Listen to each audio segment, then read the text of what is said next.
Who doesn't want to increase their vocabulary? Growing your vocabulary allows you to get stuck less, to feel more confident and more fluent when speaking in English.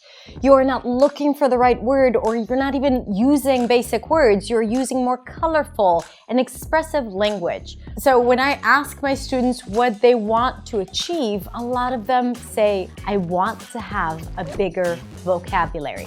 So growing your vocabulary is essential for feeling more confident and fluent in English. However, in my years of teaching, and I have many, I have seen some horrendous methods for learning vocabulary. And I'm going to share them with you because I want to make sure that you are not using those methods, because not only that it's not going to help you improve your vocabulary and become more expressive in English, it's also going to create frustration, waste your time, and keep you stuck. So let's get started talking about the worst techniques to boost and grow your vocabulary. The first is memorizing lists of words without context, usually with the word and a definition.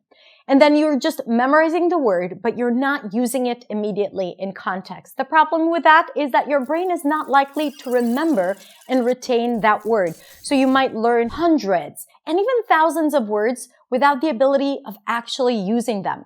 It is good for growing your passive vocabulary, words you kind of understand, but you won't be able to use them spontaneously unless you put them into practice and you implement them and use them. By the way, at the end of the video, I'm going to share with you my 5-step method for growing your vocabulary. It is a very effective method. I also have a PDF that you can download and work with it as you're growing and building your vocabulary. The second one is not using bilingual dictionaries. A lot of teachers say that if you want to really learn English, you shouldn't use bilingual dictionaries. If you want to look at the definition of a word, you need to read it in an English dictionary. While it's really good advice, it's not ideal for everyone. Sometimes you may read the definition and it still won't click. You may read examples and it still won't click.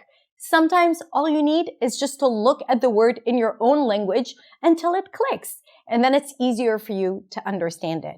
So avoiding bilingual dictionaries is not the ideal way to grow your vocabulary. You need to do what's right for you to be able to succeed and thrive in English. Another terrible mistake that learners make when trying to grow their vocabulary is not to use the word intentionally. You'll see that in my method, I teach you to learn the word, practice it, and then practice speaking using the word intentionally, not to wait for an opportunity to use the word, because sometimes that opportunity never comes, and when it does, the word is already forgotten. So you want to practice the word, practice it in context, and then use it intentionally when speaking. That means that you're creating a conversation that will allow you, the context will allow you to use the word. And that builds confidence in using this word and also helps you understand it much, much better. Another horrible way to grow your vocabulary is to learn a word without gaining pronunciation clarity, which means you're only looking at the word, you're reading it, you're understanding it. Maybe you might even come up with a few sentences, a few written sentences. You might even search it on Youglish or on Google, but you won't practice its pronunciation.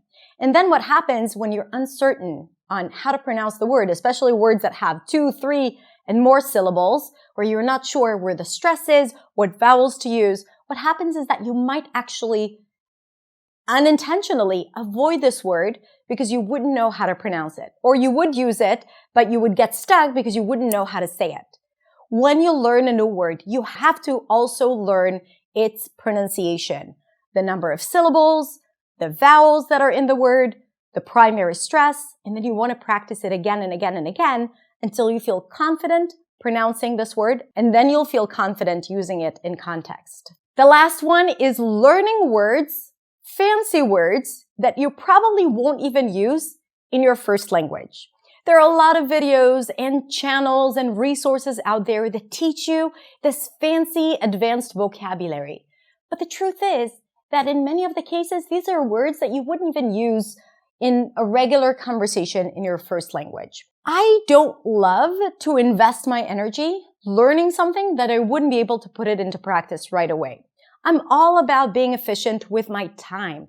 And I believe that spending your time wisely, learning words that you actually need, that you are likely to use, would be a lot more valuable than learning all those fancy, long, crazy, sophisticated words that no one actually uses. While it's good for your resume, it's not good for your fluency. All right, what do you think? What are other horrible, worst ways there are to practice and learn vocabulary? Let me know in the comments below. Now, you're probably saying to yourself, okay, Hadar, I get it. I get what not to do. What should I do? So I'm glad you asked. Let me share with you my 5-step system for learning a new word. First, you want to identify the right words, meaning words that are in your passive vocabulary, but not in your active vocabulary. Words that you know, but you never use. You can recognize those words in moments where you get stuck, when you look for a word and it's not available because it's in your passive vocabulary, but you know it. It happens sometimes when you listen to other people and you're like, I know this word, but I never use it.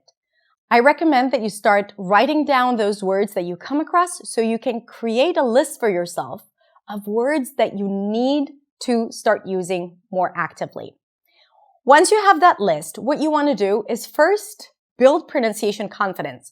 Learn how this word is pronounced, learn where the primary stress is, what the vowels are, and then repeat it 30 times out loud.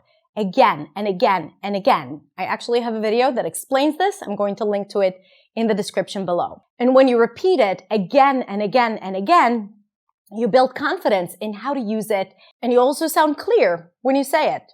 Then you also want to understand how to use it in context. So for this, you can use my favorite tool, Youglish, where you type a word and then it gives you examples, video examples of how this word is used in context.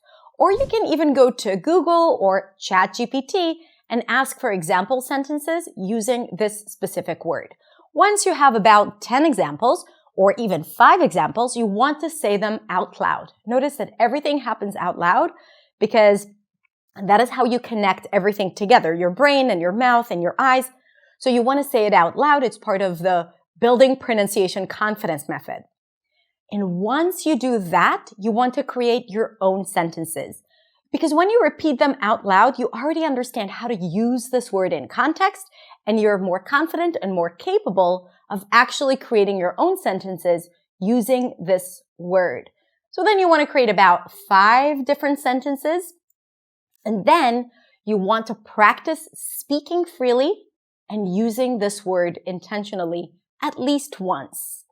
And then after that, you could be just mindful of this word. Sometimes I tell my students to just put a Post-it note on their computer as they enter a conversation session so that they are aware of it and would intentionally try to use it.